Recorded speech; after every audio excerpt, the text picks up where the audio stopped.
ওই গাধার গায়ের মধ্যে দিয়ে বলল যে তোকে কেউ রঙিন করে নাই, তোকে কেউ রং দেয় নাই, যা আমি তোকে রং দিয়ে দিলাম। পানের যেই লাল পিক আছে সেটি দিয়ে সে তাকে কি করে দিল, রঙিন করে দিল। ওই লোকটার ইন্তেকাল হয়ে গেল। তার নিকটতম কোন আত্মীয় তাকে স্বপ্নে দেখলো, তাকে জিজ্ঞাসা করলো, ভাই আপনি কেমন আছেন? তিনি বলল যে আমি ভালো নেই, আমার কবরের মধ্যে আযাব হচ্ছে। কেন? বলে যে দোল যাত্রার সময় আমি শুধু কৌতুকের ছলে গাধার গায়ে পানের পিক আমি দিয়ে তাকে রঙিন করেছিলাম। আল্লাহ পাক রব্বুল আলামিন আমার এই আচরণটাকে কাফেরদের আচরণের সাথে সাদৃশ্য করে আল্লাহ পাক রব্বুল আলামিন আমাকে জবাবদিহিতার আওতায় নিয়ে এসে আমার জন্য ফয়সালা করেছেন জাহান্নাম। চিন্তা করুন, শুধুমাত্র কৌতুকের ছলে পানের পিক একটি গাধার গায়ের মধ্যে দিয়েছে। ঘটনা সত্য মিথ্যা আল্লাহ ভালো জানে, একটি পত্রিকার রেফারেন্স দিয়ে আপনাদেরকে বললাম। তো যদি এটি হয়, শুধুমাত্র এই একটি কারণে যদি আল্লাহ পাক রব্বুল আলামিন তাকে পাকড়াও করেন প্রতিনিয়ত যে আমরা কাফেরদের অনুসরণ এবং অনুকরণ করতেছি, তাহলে আমাদের কি অবস্থা হবে? কি অবস্থা হবে? আমাদের যুবক ভাইদের কাছে বিনীত অনুরোধ, আপনারা এই সমস্ত ফুটবল খেলাকে কেন্দ্র করে আপনারা রাসূল সাল্লাল্লাহু আলাইহি ওয়াসাল্লামের আদর্শকে বিলীন করে আল্লাহর বিধানকে জলাঞ্জলি দিয়ে আপনারা বেধর্মীদের রীতি এবং নীতি এবং তাদের আদর্শ এবং বিনোদনের মধ্যে আপনারা আপনাদের গাকে ভাসিয়ে দিবেন না। আল্লাহ পাক রব্বুল আলামিন আমাদের সকলকে এই সমস্ত বিষয় বোঝার তৌফিক দান করুন, আল্লাহুম্মা আমিন। প্রিয় উপস্থিতি, আলোচ্য বিষয় আমাদের মৃত পিতামাতার প্রতি সৎ আচরণ। কিভাবে আমরা সৎ আচরণ করতে পারি? আমরা যদি এই সমস্ত আচরণ করি তাহলে আমরা পিতামাতাকে কষ্ট দিব। কি এমন আচরণ যেগুলোর মাধ্যমে আমরা পিতামাতার সাথে সৎ আচরণ করতে পারি? এটি এত গুরুত্বপূর্ণ যে নবী এবং রাসূলগণ পর্যন্ত পিতামাতার জন্য দোয়া করতেন, মৃত্যুর পরে পিতামাতার জন্য দোয়া করতেন। যেমন হযরত সুলাইমান আলাইহিস সালাতু ওয়াস সালাম, তিনি আল্লাহ পাক রব্বুল আলামিনের শুকরিয়া আদায় করলেন। তিনি পিপিলিকার ভাষাও বুঝতেন, এই পৃথিবীতে যত মাখলুকাত ছিল সবগুলোর ভাষা বুঝতেন, জিনের ভাষা বুঝতেন, গরু ছাগল থেকে শুরু করে সব কিছুর ভাষা বুঝতেন। এই ভাষাগুলোর কারণে এই যে নিয়ামত আল্লাহ পাক রব্বুল আলামিন তেনাকে দিয়েছেন, এটার জন্য তিনি শুকরিয়া আদায় করতেছেন। তিনি বলছেন, রব্বি আউজিআনি আন আশকুরা নি'মাতাকাল্লাতী আন'আমতা আলাইয়া। হে আল্লাহ, আপনি আমাকে কৃতজ্ঞতা প্রকাশের সুযোগ দিন। কেন? যেই নিয়ামত আপনি আমাকে দান করেছেন। আমি পাখির ভাষা বুঝি, আমি পিপিলিকার ভাষা বুঝি, আমি গাধার ভাষা বুঝি, আমি সব কিছুর ভাষা বুঝি। এটি বিশাল একটি নিয়ামত, এর জন্য আমাকে আপনি তৌফিক দিন যেন আমি শুকরিয়া আদায় করতে পারি। এটার পরে তিনি বললেন, ওয়া আলা ওয়ালিদাইয়া, এবং আমার পিতামাতার কৃতজ্ঞতা প্রকাশ করার সুযোগ আপনি আমাকে দিন। কারণ পিতামাতার মাধ্যমে আমি এই পৃথিবীর মধ্যে এসেছি।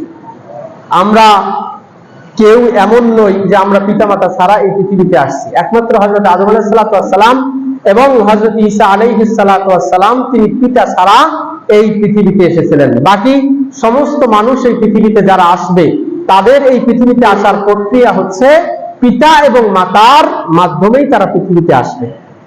তো এই পিতামাতার মাধ্যমেই, তাদের ওসিলায় আমরা এই পৃথিবীর আলো বাতাস দেখতে পাচ্ছি, সুযোগ সুবিধা দেখতে পাচ্ছি। আমরা অসংখ্য পিতামাতার সম্পদ রেখে যাই, সেগুলো আমরা ভোগ করার সুযোগ পাই। তো হযরত সুলাইমান আলাইহিস সালাতু ওয়াস সালাম বলছেন যে এগুলোর জন্য আমাকে শুকরিয়া করার আপনি সুযোগ তৈরি করে দিন। তিনি পিতামাতার জন্য তিনি দোয়া করলেন। তিনি বললেন, ওয়ান আমালা সালিহান তারদা, হে আল্লাহ আমাকে এমন ইবাদত করার তৌফিক দিন যে ইবাদত করলে পরে আপনি সন্তুষ্ট হবেন। ওয়া আসলিহ লি ফি যুররিয়াতি, হে আল্লাহ আমার পরিবারকে আপনি সংশোধন করুন, আমার পরিবারকে আপনি সংশোধন করুন, অর্থাৎ নেককার বানিয়ে দিন। ইন্নী তুবতু ইলাইকা, হে আল্লাহ আমি আপনার দিকে প্রত্যাবর্তন করছি। ওয়া ইন্নী মিনাল মুসলিমিন, আমি মুসলিমদের অন্তর্ভুক্ত। হযরতে সুলাইমান আলাইহিস সালাতু ওয়াস সালাম পিতামাতার জন্য দোয়া করলেন। এরপরে দোয়া করলেন হযরতে নূহ আলাইহিস সালাতু ওয়াস সালাম, রব্বিগফিরলি ওয়া লিওয়ালিদাইয়া, হে আল্লাহ আপনি আমাকে মাফ করুন, আমার পিতামাতাকে মাফ করুন। ওয়ালিমান দাখালা বাইতি মুমিনা, আমার বাড়িতে যারা মুমিন হিসাবে আছে আমার যারা অন্তর্ভুক্ত হবে মুমিন হিসাবে, মুমিন পুরুষ এবং মুমিন নারী হিসাবে, তাদেরকেও আপনি ক্ষমা করুন। দোয়া করলেন কে? হযরত নূহ আলাইহিস সালাতু ওয়াস সালাম। তার জন্য, তার পরিবারের জন্য, পিতামাতার জন্য। হযরত ইব্রাহিম আলাইহিস সালাতু ওয়াস সালামও দোয়া করলেন তার পরিবারের জন্য। রব্বি জাআলনি মুকিমাস সালাতি ওয়া মিন যুররিয়াতি, হে আল্লাহ আপনি আমাকে নামাজ কায়েমকারী হিসেবে কবুল করুন, বানান। ওয়া মিন যুররিয়াতি, আমার পরিবারকেও বানান। তার মানে নবী এবং রাসূলুল্লাহ তেনারা পরিবার, পিতামাতা, এদের জন্য দোয়া করেছিলেন। অনুরূপভাবে মুমিনদের একটা বৈশিষ্ট্য হচ্ছে মুমিনরাও তাদের পিতামাতার জন্য দোয়া করবে।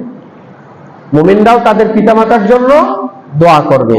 আল্লাহ পাক রব্বুল আলামিন সূরা হাশরের মধ্যে 10 নম্বর আয়াতের মধ্যে উল্লেখ করেছেন মুমিনদের বৈশিষ্ট্য। ওয়াল্লাযীনা জাউ মিন বাদিহিম ইয়াকুলুন রাব্বানা ইগফির লানা ওয়া লিইখওয়ানিনা আল্লাযীনা সাবাকুনা বিল ঈমান ওয়া লা তাজআল ফী কুলুবিনা গিল্লাল লিল্লাযীনা আমানু রাব্বানা ইন্নাকা রাউফুর রহিম।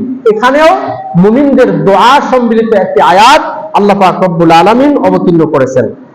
প্রিয় উপস্থিতি, বিশেষ করে সন্তান যখন পিতামাতার জন্য দোয়া করে, এই দোয়া আল্লাহ পাক রব্বুল আলামিন কবুল করে নেন। আমরা অনেকের কাছে দোয়া চাই, হ্যাঁ দোয়া চাওয়া যাবে। অনেকেই বলে যে আমার বাবার জন্য দোয়া করেন, আমার মায়ের জন্য দোয়া করেন, কিন্তু অন্যের দোয়ার থেকে নিজের সন্তানের যেই দোয়াটা, এই দোয়াটা পিতামাতার জন্য অধিক কবুল হয়। আল্লাহ রাসূল বলেছেন ইদা মাতাল ইনসান ইনকাতা আনহু আমালুহু, যখন মানুষ মারা যায় তার সমস্ত আমল বন্ধ হয়ে যায়। 3টে আমল জারি থাকে।